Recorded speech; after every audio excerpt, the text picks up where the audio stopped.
Salut à toutes et à tous les amis, on se retrouve pour la review de SmackDown du 28 avril 2023, donc c'est le dernier SmackDown en date qui était le show du draft. Donc déjà, pour commencer, je vais dédier cette vidéo à un certain Rick Salem, parce que j'ai envie de faire plaisir aux catcheurs français, c'est quand même le champion de la PC, et puis j'ai envie de faire des dédicaces, donc celle-ci sera dédiée à Rick Salem. Et donc pour commencer le show, on a eu le premier round du draft avec Triple H tout simplement qui était présent pour annoncer les premiers choix. Donc je vous mettrai les choix en fin de vidéo et vous donnerai un petit peu mon avis, mon point de vue sur ces choix-là.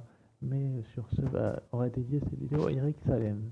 Pardon. Ensuite, donc, pour ouvrir le show, donc, on a une petite promo de Jimmy et Jey Uso qui a été introduit par Triple H. Ils seront éligibles eux ce soir du côté de Raw, tout comme les champions par équipe disputés de Kevin Owens et Sami Zayn. Donc, est-ce que la WWE a eu raison de,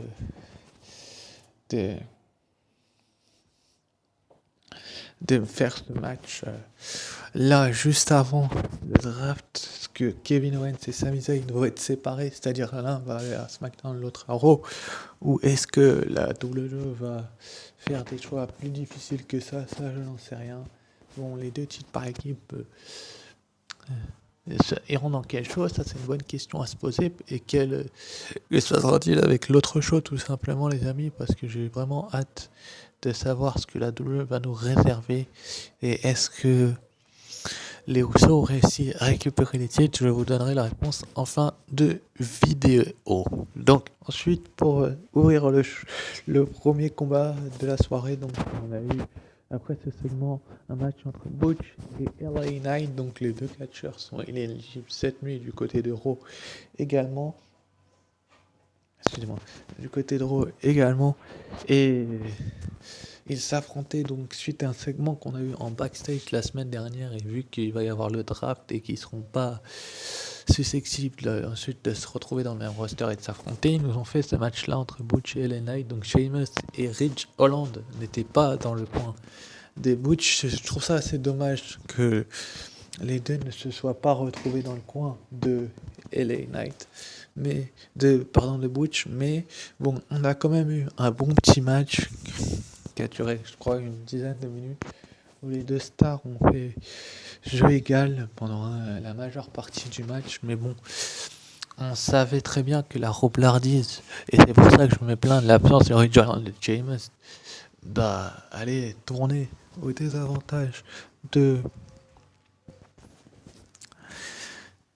Butch, parce que c'est LA Knight finalement qui va remporter ce match avec son finisher. Donc LA Knight qui a perdu il y a de cela 2 semaines contre Xavier Woods, tu le fais battre Butch. Enfin, où est ta logique? Je comprends pas trop la logique WWE, mais bon, je vais pas vous mentir, je ne veux surtout pas me disséquer de la WWE. Donc est-ce que la WWE va avoir raison de faire en sorte que LA Knight soit une grande star? Je n'en sais rien. La seule chose que je peux vous dire, c'est que LA Knight, ils vont le faire monter petit à petit sur le devant de la scène. Est-ce qu'il a impressionné Raw ou SmackDown? Ça, on va le savoir assez rapidement, vu que il a remporté ce match et qu'il a fait bien du dégât, les amis. Ensuite, après, donc, on a eu un petit segment en backstage, avec la Bloodline, donc Jimmy et Jey Uso et Paul Heyman et Solo Sikoa. Donc Paul Heyman qui a dit à Solo Sikoa que Roman Reigns lui avait demandé dans le main event de rester dans les vestiaires. Est-ce que c'est une bonne chose ou pas? Je n'en sais rien du tout. Mais ce qui est sûr, c'est que la WWE sait ce qu'elle a à faire. Bon, est-ce que les rivalités vont être nouvelles du côté du roster du côté de Raw et SmackDown après le draft? Ce n'est pas improbable que la WWE nous fasse les rivalités de nouvelles feuds après cette draft, mais c'est quand même assez intéressant. Ensuite, après, donc, on a appris, donc, dans un round, donc, vous allez le découvrir un peu plus tard, que les Street Profits, donc, ont été draftés du côté de SmackDown. Donc, ils ont donc affronté Braun Strowman et Ricochet qui n'étaient pas éligibles, et la LWO qui n'était pas éligible. Ils sont cette nuit, ces deux duos. Et donc les Street Profits finalement Donc l'équipe de Montesfort et Angelo Dawkins nous ont fait une forte impression. Enfin, je vais pas vous mentir quand je vous dis que cette équipe-là, ce duo-là, s'apprécie énormément. Bon, il y avait des rumeurs comme quoi les deux seraient séparés. Bah visiblement, la WWE nous a bien roulé dans la farine avec ces deux gars-là. Donc c'est plutôt une bonne chose que c'est que ce triple threat tag team match était bon parce que je vais pas vous mentir, il fallait pas cligner des yeux tellement ça allait vite. Avec ces trois équipes-là, bon, Braun Strowman catch avec une commotion cérébrale, donc félicitations à lui. Finalement, c'est donc les Street Profits, pour leur premier match, enfin, dans leur nouveau roster. Ça sera pas tout de suite que ce sera leur nouveau roster. On va voir être une dernière fois à Rousse cette nuit, mais quand même, Street Profits ont besoin de talent et de beaucoup de choses dans les prochaines semaines. Est-ce que les Street Profits peuvent... Comment je peux vous expliquer ça? Peuvent être mis sur les devants de la scène. Ensuite, après, donc, Zelina Vega, Sonia Deville.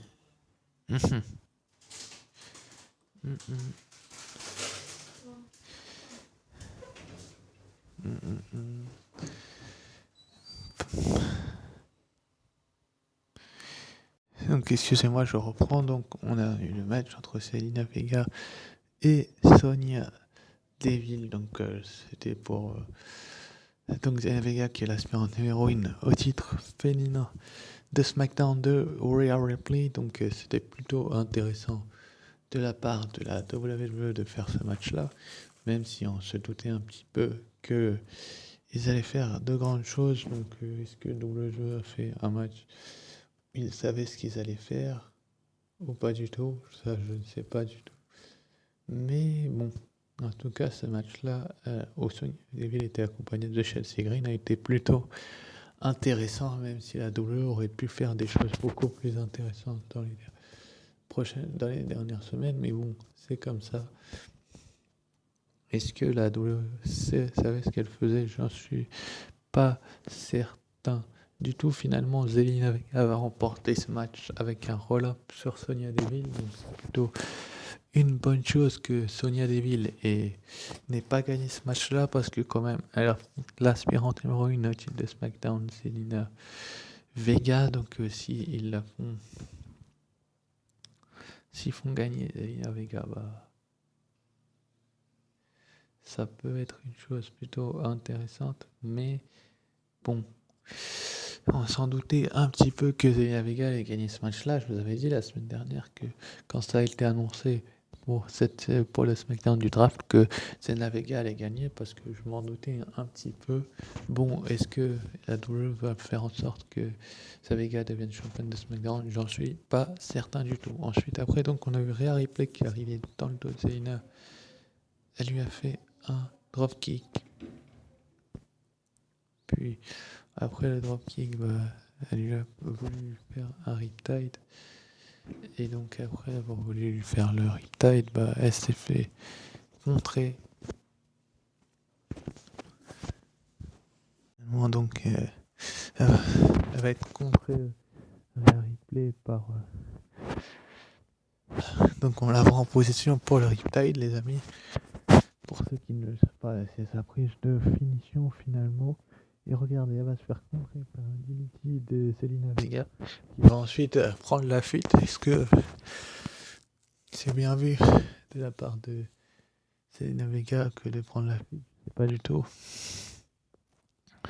Mais en tout cas, ce qui est intéressant, c'est de voir que Zelina Vega peut contrer le Riptide, et que peut-être que le titre de l'actuelle championne est en danger. Mais je peux encore une fois me tromper, les amis. Peut-être que la WWE va faire en sorte que Correa conserve, enfin on verra bien. Ensuite après donc on a eu donc Z aussi qui a aussi été drafté avec AJ Styles, donc Karl Anderson, Localus et Michin du côté de SmackDown qui nous ont fait une petite promo. Et donc ils ont été interrompus par les Viking Raiders, donc Eva et Eric. Eva là, qui était éligible également, mais qui a été drafté un petit peu plus tard. En bref, je vous dirai leur roster également, mais bon.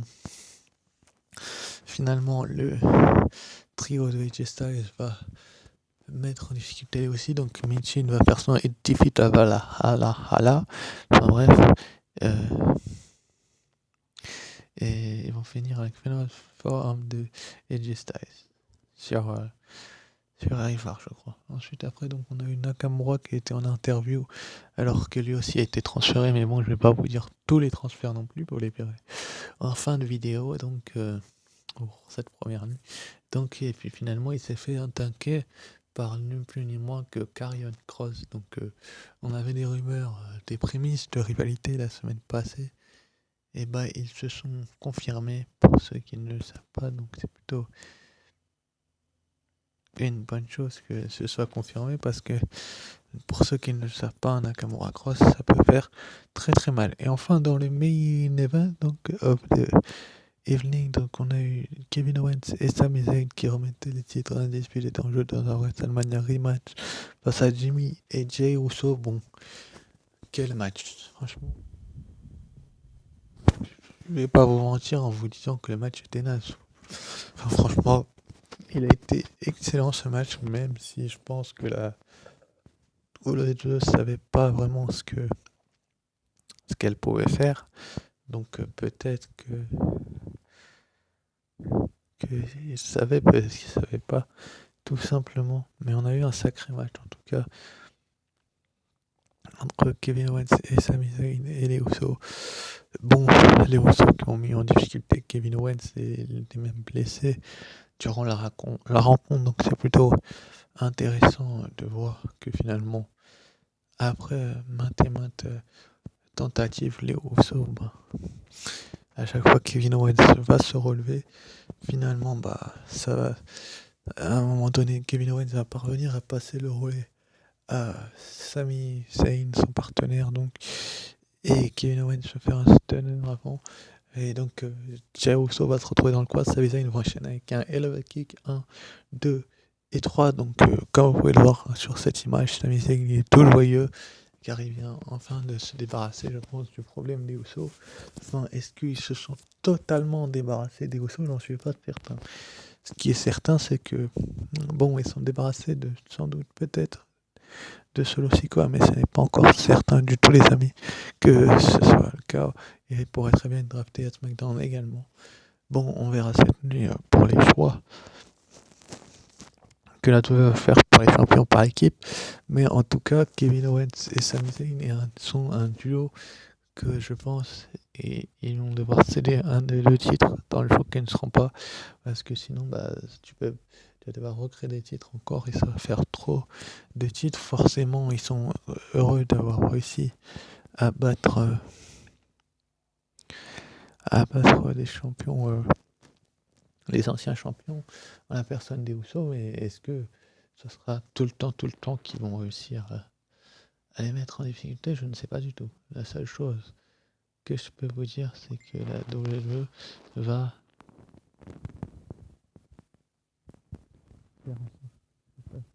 très mal. Et donc du côté de Raw, voici les choix. Donc on a eu Cody Rhodes qui a été drafté à Raw, ça sera éligible dès lundi prochain. Après Backlash, Becky Lynch qui restera à Raw, Imperium qui passe du côté de Raw derrière le championnat. Et Giovanni Miji, Matt Riddle reste à Raw, Drew McIntyre retourne du côté de Raw.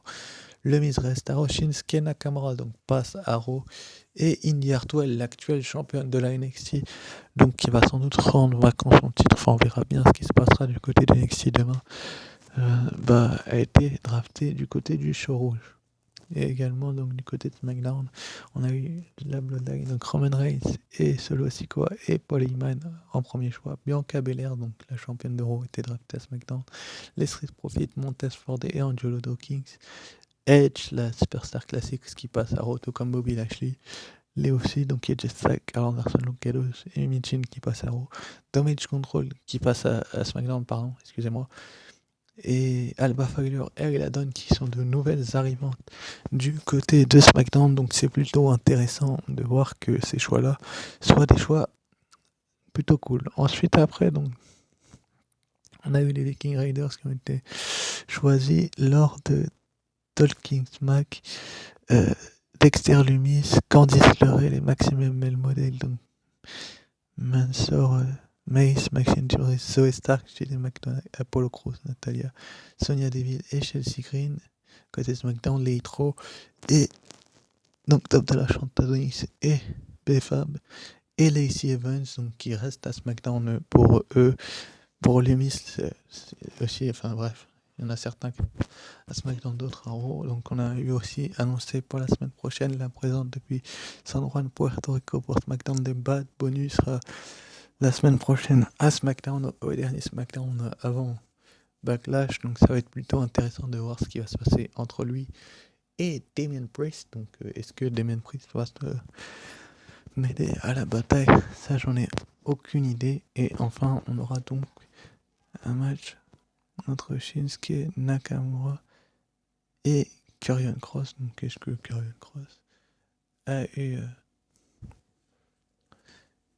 est-ce que Karrion Kross va mettre en difficulté Shinsuke Nakamura ou pas? On verra bien en tout cas dans les prochaines semaines. Ça risque de faire très mal. Ce qui est certain, c'est que la WWE va continuer le draft cette nuit avec quelques choix qui seront éligibles. Donc je vous les ai annoncés pour ce soir. Sur ce, je vous remercie d'avoir suivi cette vidéo et je vous dis ciao bye. On va se retrouver demain pour la review de Ross, je crois. Ou jeudi, enfin on verra bien. À très vite, ciao bye. Et surtout dédicace à Rick Salut.